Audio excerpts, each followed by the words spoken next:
Hi, I'm Tim Stillman, one of the principal architects here at Forge Technologies, and I wanted to quickly jump on here and provide you with some information regarding the Microsoft licensing changes that have recently been announced. Now, I've been working with Microsoft Technologies for the past 20 years, and during that time, I've seen licensing change and evolve countless times. It can be somewhat of a nightmare to stay on top of, more so as organizations typically consume all manner of Microsoft resources to successfully operate. So let's start with two. The first one being the Power BI Premium. So Microsoft have announced that as of the end of 2024, Power BI Premium Skew will go end of life. However, customers can still use it until the end of their contract term, but we must consider what we do beyond that. Although Microsoft have given us 90 days to migrate away following the end of our contract, you still need to plan ahead in terms of the migration to its replacement, Microsoft Fabric.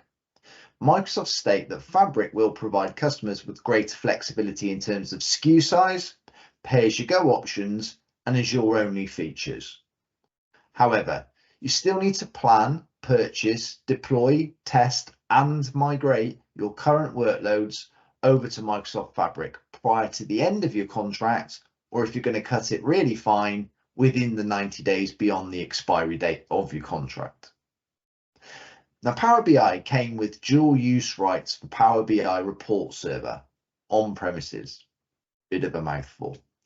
So if you're using the dual rights feature, then you'll need to purchase SQL Enterprise licenses, which, as we know, are not cheap. In terms of price, and as you would expect, Microsoft have taken the change as an opportunity to increase prices anywhere from 20% up to 70%.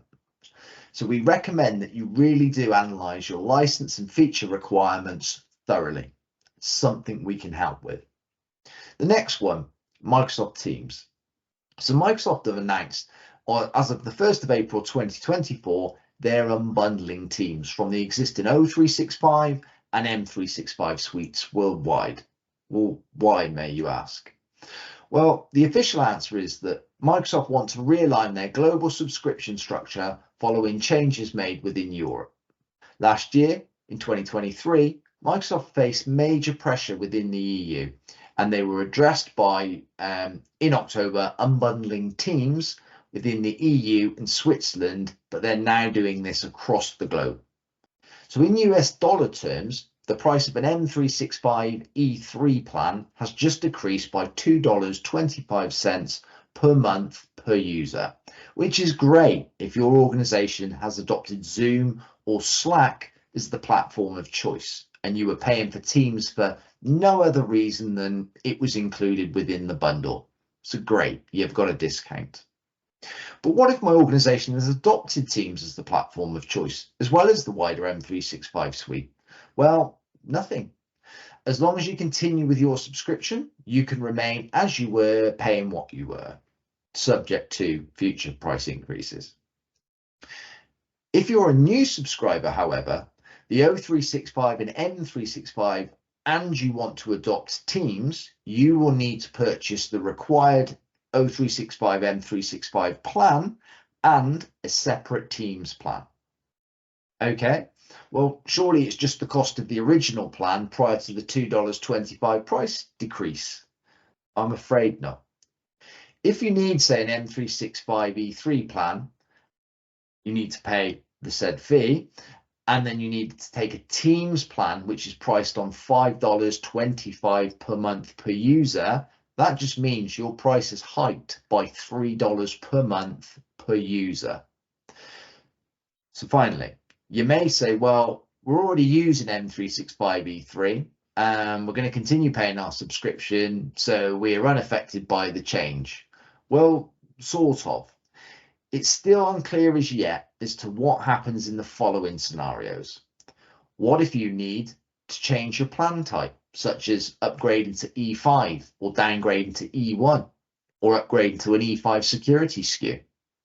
What happens to you if your organization acquires another business and you need to perform a tenant-to-tenant migration?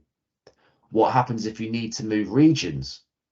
These are yet questions that we're still waiting on the answers to.